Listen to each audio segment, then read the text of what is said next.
በኤሌክትሪክ ኃይል ተሸካሚ ምሰሶዎችና ኃይል ማስተላለፊያዎች ላይ በሚደርስ ጉዳት በርካታ አካባቢዎች የኃይል መቆራረጥ ችግር ያጋጥማቸዋል።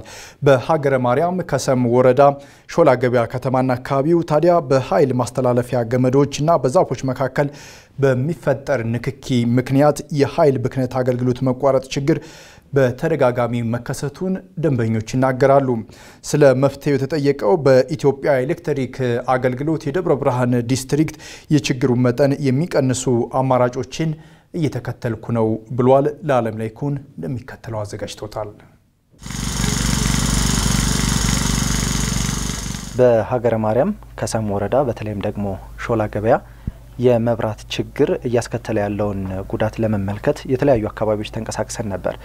በከተማ ውስጥ በዳቦ ቤት ስራ የሚተዳደሩ ሰዎችን ተንቀሳቅሰን ስናነጋገር ይህንን የመሰለ ብልሽት ገጥሟቸው ተመልክተናል። በተለይም አሁን ባለንበት የኑሮ ውድነት ሁኔታ ከዚህ ስራ ገቢ የሚያገኙ ብለውም ደግሞ ይህንን ዳቦ ገዝተው ጉሮሯቸውን የሚደፍኑ ሰዎች ያንን ማድረግ እንዳልቻሉም ጭምር የተመለከትንበት ነው። በቃ ይሄኛውን የምተዳደርበት ይሄ ነው። አንደኛ ሌላ ምንም አይነት ስራ የለኝም። ይሄው የዳቦ ስራ ነው። መብራቱን ጠብቄ መብራት በመሰራበት ጊዜ ይሄዳል። ሊጡ እንደዚህ እንደምታዩ ይበላሻል። አንደኛ ያለንበት የችግር ሰዓት ነው። ሁለተኛ ሰው ዳቦ በልቶ ነው የሚያረው። ዝቅተኛው ማህበረሰብ ዳቦ በልቶ ነው የሚያረው። እኛም ደግሞ መተዳደራችን እቺን ዳቦ ሰርተን ነው።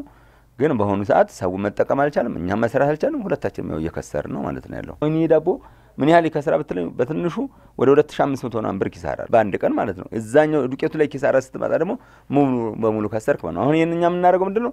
ለከብት ነው የምንሸጠው። ከብት ለሚያደልቡ ምናምን ለነሱ ነው የምንሸጠው። በእርግጥ እኛ እዚህ ተመለከትን እንጂ ዳቦ ቤት ተመለከትን እንጂ የተለያዩ በመብራት አገልግሎት የሚሰጡ ድርጅቶች ዛሬም እኛ እዚህ በተገኘንበት ሰዓት አገልግሎት እየሰጡ አይደለም። በመብራት ጄነሬተር ያላቸው በከፍተኛ ወጪ ቤንዚን እየገዙ በጄነሬተር አገልግሎት እየሰጡ ይገኛሉ። ከዛ ውጭ ያሉት ግን ስራቸውን አቁመው እስካሁንም ድረስ ተመልክተናል ማለት ነው። ስራችንን በተገቢው ለመከወን ተቸግረናል። 1 ሊትር ቤንዚን በ100 ብር እየገዛን ያለ ነው እና ህብረተሰቡም በመብራት እጦት ላይ እየተማረረ ነው ያለው። በቀን 6 ሊትር ነዳጅ ይጠቀማለሁ። 6 ሊትር ነዳጅ ማለት ደግሞ 600 ብር ነው። ያው መብራት አሁን ረጅም ሰዓት ቢቋረጥ ያው እንደምታውቁት ከኑሮ ውድነት አንፃር በዚህ ኑሮ ውድነት ይሄ ነገር ተጨምሮ ለኛ ብዙ ቦታ ነገር ነው የሚሰደን እና የደም ስራችን ነው። ለኛ በዚህ ስራ ስለምንተዳደር እሱ ከጠፋ ነው። የቤት አስቤዛ አለ፣ ብዙ ነገር አለ፣ ወጪ አለ፣ ኑሮ ነው አይደለ? ያለ ማድረግ ደግሞ ያለን ማውጣት ነው በቃ። በደብረ ብርሃን ዲስትሪክት የሀገረ ማርያም አገልግሎት መስጫ ማዕከል ተወካይ ኃላፊ አቶ ገብረ ማርያም ታደሰ የኃይል መቆራረጡ እንዳለ ቢያምኑም የችግሩ መንስኤ የዛፍ ንክኪ ነው ብለዋል። ችግሩ እንዲደጋገም ሌላው ምክንያት 5 ወረዳዎች የመስመሩ ተጋሪ በመሆናቸው አንዱ ጋር የሚፈጠረው ችግር ሌላውንም ኃይል ያሳጣዋል ብለዋል። የኃይል መቆራረጥ አለ፣ ግን አብዛኛውን ጊዜ የኃይል መቆራረጥ የሚመጣው በዛፍ ነው። በዛፍ ዛፎች አሉ በመስመሩ ስር ከመስመሩ ከተሰራ በኋላ የተተከሉ ዛፎች ስላሉ ኢንተራፕሽኖች አሉ። ያንን ደግሞ ከማህበረሰቡ ጋር እየተነጋገርን እያጸዳን 100% ለማምጣት እየሰራን ነው።